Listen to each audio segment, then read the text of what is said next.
सावधान 15 फरवरी 2026 की महाशिवरात्रि पर अगर आपने गलती से भी अपने घर में ये 3 चीजें बनाकर खा ली तो समझ लीजिए कि आपने स्वयं अपने हाथों से अपनी बर्बादी लिख दी है। जी हाँ, शिव पुराण के अनुसार ये 3 ऐसी चीजें हैं जो उस रात भूलकर भी रसोई में नहीं होनी चाहिए, वरना महादेव की कृपा नहीं बल्कि उनका क्रोध बरसेगा।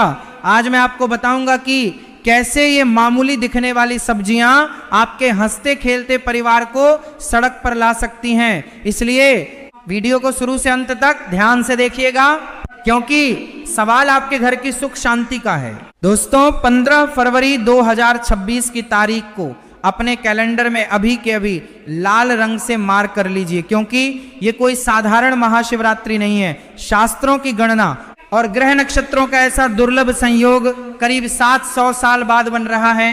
लेकिन ठहरिए, अगर आप सोच रहे हैं कि केवल मंदिर जाकर जल चढ़ा देने से सब कुछ ठीक हो जाएगा तो आप बहुत बड़ी गलतफहमी में हैं। शिव पुराण के रुद्र संहिता में स्पष्ट लिखा है कि महाशिवरात्रि के दिन अगर आपके घर की रसोई में ये 3 सब्जियां गलती से भी बन गई या काट भी ली गई तो महादेव का तीसरा नेत्र नहीं खुलता, बल्कि आपके घर का विनाश शुरू हो जाता है। जी हाँ, आपने सही सुना, कंगाली ऐसे दरवाजे खटखटाएगी कि आप समझ भी नहीं पाएंगे कि पैसा आ कहां से रहा है और जा कहां रहा है। आज के इस वीडियो में मैं आपको उन 3 अभिशप्त सब्जियों के बारे में बताने जा रहा हूं जो इस महाशिवरात्रि पर जहर के समान है। और सुनिए, जो तीसरी सब्जी है ना, वह तो हर भारतीय घर में रोज बनती है और वही आपकी सबसे बड़ी भूल साबित हो सकती है। तो क्या आप तैयार हैं उस सत्य को जानने के लिए जो आपको और आपके परिवार को आने वाले भारी संकट से बचा सकता है? इस वीडियो को एक पल के लिए भी छोड़ने की गलती मत करना, क्योंकि यहाँ बात सिर्फ व्रत की नहीं है, बात आपके घर की सुख शांति और समृद्धि की है। चलिए सबसे पहले ये समझते हैं कि 15 फरवरी 2026 इतना खास क्यों है। ज्योतिष शास्त्र के अनुसार इस बार महाशिवरात्रि पर मकर राशि में एक ऐसा त्रिग्रही योग बन रहा है जो सीधा भगवान शिव के रौद्र रूप से जुड़ा है। जब भी ऐसा योग बनता है तो पृथ्वी पर नकारात्मक और सकारात्मक दोनों ऊर्जाएं अपने चरम पर होती हैं। ऐसे समय में हम जो खाते हैं वह सीधा हमारे मन और भाग्य पर असर डालता है। भोजन केवल पेट भरने का साधन नहीं है, बल्कि यह ऊर्जा का स्रोत है। जैसा खाए अन्न वैसा होए मन, ये कहावत तो आपने सुनी होगी, लेकिन महाशिवरात्रि के दिन ये कहावत एक नियम बन जाती है। अब आप सोच रहे होंगे कि सब्जियां तो प्रकृति की देन है, फिर वो अशुभ कैसे हो सकती हैं? तो आपको बता दूं कि आयुर्वेद और गरुड़ पुराण के अनुसार कुछ सब्जियां ऐसी होती हैं जो तामसिक गुणों से भरी होती हैं। शिव जी वैरागी हैं, उन्हें सात्विकता पसंद है। इस दिन वातावरण में शिव तत्व की प्रधानता होती है। अगर आप उस दिन तामसिक भोजन पकाते हैं तो आप सीधे तौर पर उस दिव्य ऊर्जा के प्रवाह को अपने घर में आने से रोक देते हैं। ये वैसा ही है जैसे आप आग में घी डालने की जगह पानी डाल दें। तो चलिए बात करते हैं पहली सब्जी की, जिसे देखकर शायद आपको यकीन ना हो, लेकिन शास्त्रों में इसे महाशिवरात्रि के दिन घर में लाना भी वर्जित माना गया है। वो सब्जी है बैंगन। जी हाँ, चौंकिए मत, बैंगन को लेकर हमारे धर्म ग्रंथों में बहुत ही कड़ा नियम है। कार्तिक मास और विशेष तिथियों पर बैंगन खाना मना है, लेकिन महाशिवरात्रि पर तो इसे छूना भी पाप माना गया है। क्या आप जानते हैं क्यों? इसके पीछे एक वैज्ञानिक और आध्यात्मिक दोनों कारण हैं। आध्यात्मिक कारण यह है कि बैंगन को अशुद्ध माना जाता है पुरानी मान्यताओं के अनुसार। इसमें बीज बहुत अधिक होते हैं और यह मन में चंचलता और वासना को बढ़ावा देता है। शिवरात्रि की रात संयम और साधना की रात है। हमें अपने मन को स्थिर करना होता है ताकि हम शिव तत्व से जुड़ सकें।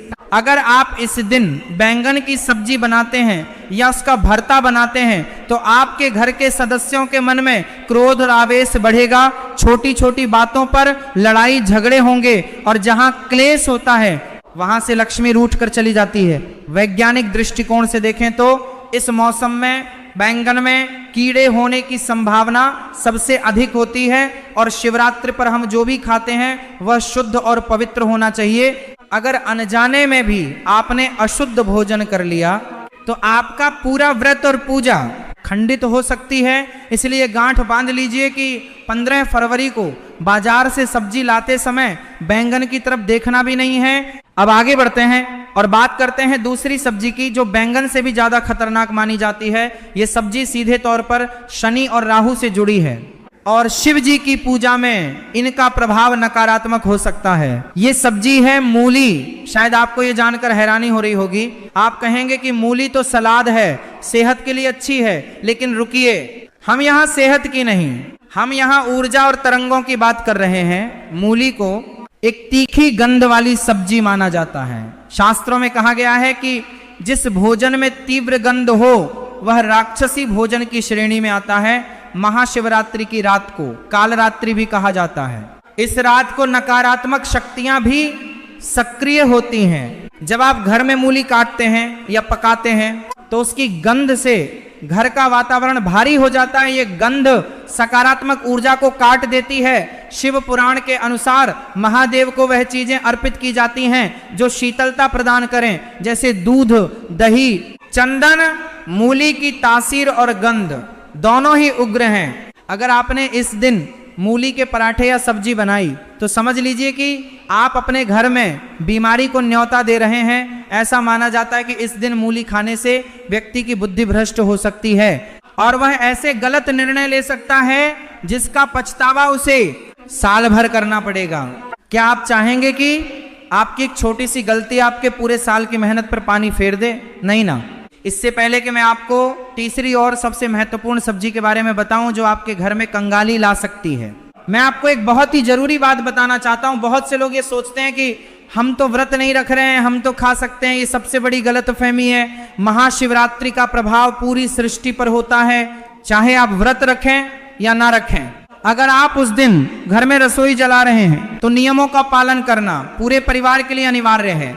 घर का एक सदस्य भी अगर नियम तोड़ता है तो उसका दोष पूरे परिवार को लगता है। अब समय आ गया है उस तीसरी सब्जी के बारे में जानने का जिसके बिना शायद आपका खाना अधूरा लगता है। लेकिन महाशिवरात्रि के दिन ये सब्जी नहीं बल्कि साक्षात दरिद्रता है और वह प्याज और लहसुन। आप कहेंगे कि ये तो हमें पता है, लेकिन रुकिए, इसमें एक गहरा रहस्य है जो आपको नहीं पता। लोग अक्सर सोचते हैं कि सिर्फ व्रत वाले को प्याज लहसुन नहीं खाना चाहिए, लेकिन शास्त्रों में लिखा है कि शिवरात्रि के दिन इन चीजों का घर में होना भी अशुभ है। प्याज और लहसुन की उत्पत्ति की कथा समुद्र मंथन से जुड़ी है। जब राहु का सिर काटा गया था तो उसके रक्त की बूंदें धरती पर गिरी थीं, जिनसे प्याज और लहसुन की उत्पत्ति हुई। इसलिए इनमें रोग तो ठीक करने के गुण हैं, लेकिन इनका स्वभाव राक्षसी है। महाशिवरात्रि पर ग्रहों की स्थिति ऐसी होती है कि हमारा शरीर ब्रह्मांडीय ऊर्जा को ग्रहण करने के लिए एक रिसीवर की तरह काम करता है। प्याज और लहसुन तामसिक भोजन है जो हमारे शरीर में आलस्य, अज्ञान और क्रोध पैदा करते हैं। अगर आप इस दिन छोले पनीर या कोई भी ऐसी सब्जी बनाते हैं जिसमें प्याज लहसुन का तड़का लगा हो तो आप शिव की कृपा से वंचित रह जाएंगे। लेकिन खतरा सिर्फ यहीं खत्म नहीं होता। एक और चीज है जिसे अक्सर लोग सब्जी समझकर पका लेते हैं और वो है मसूर की दाल। हालांकि यह दाल है लेकिन इसे सब्जी की तरह ही भोजन में गिना जाता है। शिव पुराण में मसूर की दाल को गौ रक्त के समान माना गया है। इस दिन मसूर की दाल बनाना या खाना महापाप है। तो अब सवाल ये उठता है कि आखिर हम खाएं क्या? अगर ये सब्जियां नहीं बनानी तो क्या बनाना शुभ होगा? इसका जवाब भी हमारे पुराणों में छिपा है। 15 फरवरी 2026 की महाशिवरात्रि पर आप लौकी की सब्जी बना सकते हैं। लौकी को सबसे शुद्ध और सात्विक माना जाता है। इसे खाने से मन शांत रहता है और शरीर हल्का रहता है, जिससे पूजा पाठ में मन लगता है। इसके अलावा आप कच्चा केला, कद्दू या तोरई की सब्जी भी बना सकते हैं। ये सभी सब्जियां सात्विक श्रेणी में आती हैं और शिव जी को प्रिय हैं। दोस्तों, एक बात और ध्यान से सुनिए। अक्सर हम इन नियमों को अंधविश्वास मानकर इग्नोर कर देते हैं। हम सोचते हैं कि अरे भगवान तो भाव के भूखे हैं, उन्हें खाने पीने से क्या फर्क पड़ता है। ये सच है कि भगवान भाव के भूखे हैं, लेकिन यह भी सच है कि जैसा अन्न वैसा मन। अगर आपका अन्न ही शुद्ध नहीं होगा तो आपका मन शुद्ध कैसे होगा? और अशुद्ध मन से की गई पूजा कभी फलित नहीं होती। 15 फरवरी का दिन एक ऐसा मौका है जब आप अपने पुराने पापों को धोकर एक नई शुरुआत कर सकते हैं। उस दिन ब्रह्मांड का द्वार खुला होता है। अगर आप थोड़ा सा संयम बरत लेंगे, अपनी जीभ पर थोड़ा सा काबू रख लेंगे, तो महादेव आपकी झोली खुशियों से भर देंगे।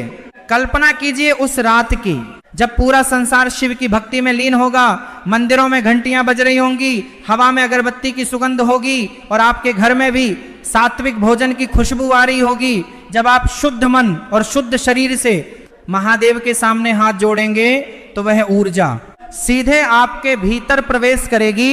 आपको महसूस होगा कि कोई शक्ति है जो आपकी रक्षा कर रही है। लेकिन जरा सोचिए, अगर उसी समय आपके घर में प्याज लहसुन की गंध आ रही हो या बैंगन पक रहा हो तो वह सात्विकता खंडित हो जाएगी। नकारात्मक शक्तियां जो उस रात सक्रिय होती हैं वे आपके घर की ओर आकर्षित होंगी और फिर शुरू होगा परेशानियों का दौर, बीमारी, पैसा अटकना, बच्चों का पढ़ाई में मन ना लगना, पति पत्नी में क्लेश। ये सब उसी नकारात्मक ऊर्जा का परिणाम होता है।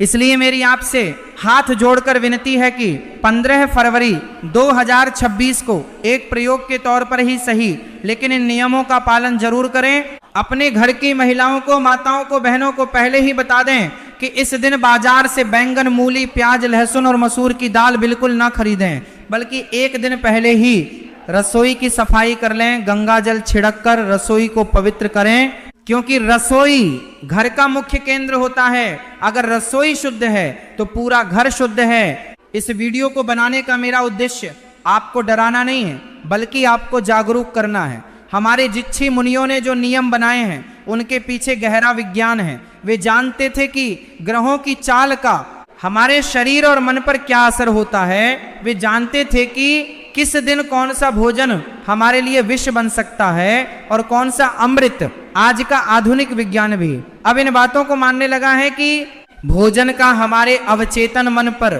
गहरा प्रभाव पड़ता है। तो क्या आप वादा करते हैं कि इस महाशिवरात्रि आप इन 3 सब्जियों को अपने घर में नहीं घुसने देंगे? कमेंट में हर हर महादेव लिखकर अपनी हाजिरी जरूर लगाएं। और हाँ, एक और गुप्त बात जो बहुत कम लोग जानते हैं, महाशिवरात्रि के दिन नमक का प्रयोग भी कम से कम करना चाहिए। अगर हो सके तो सेंधा नमक का ही प्रयोग करें, साधारण नमक का त्याग करें। इससे आपके शरीर में जल का संतुलन बना रहेगा और आप साधना में अधिक समय तक बैठ पाएंगे। याद रखिए, 15 फरवरी 2026 का दिन आपकी किस्मत बदल सकता है। बस जरूरत है तो थोड़ी सी सावधानी और श्रद्धा की। शिव जी बहुत भोले हैं, वह एक लोटा जल से भी प्रसन्न हो जाते हैं, लेकिन वह रुद्र भी हैं। अगर हम जानबूझकर नियमों का उल्लंघन करते हैं तो हमें उनके क्रोध का भी सामना करना पड़ सकता है। कंगाली और दरिद्रता को न्योता मत दीजिए, अपने घर को मंदिर बनाइए, सात्विक भोजन पकाइए और फिर देखिए कि कैसे महादेव की कृपा आपके पूरे परिवार पर बरसती है। जाते जाते एक बार फिर दोहरा दूं, बैंगन नहीं, मूली नहीं, प्याज लहसुन नहीं, इन 3 दुश्मनों को उस दिन अपनी थाली से दूर रखें। और अगर आप चाहते हैं कि मैं महाशिवरात्रि की सही पूजा विधि और शुभ मुहूर्त पर भी एक विस्तृत वीडियो बनाऊं तो नीचे कमेंट करके जरूर बताएं। मैं कोशिश करूंगा कि आपके लिए वो जानकारी भी जल्द से जल्द लेकर आऊं। अंत में बस इतना ही कहूंगा कि विश्वास ही फलदायक होता है। अगर आप विश्वास के साथ इस नियम का पालन करेंगे तो आपको परिणाम जरूर दिखेगा, और अगर मन में शंका रखकर करेंगे तो अमृत भी विष बन जाएगा। महादेव आप सभी की रक्षा करें, आपके घर के भंडार हमेशा भरे रहें। आप सभी को महाशिवरात्रि की अग्रिम शुभकामनाएं। इस जानकारी को अपने तक सीमित मत रखिएगा।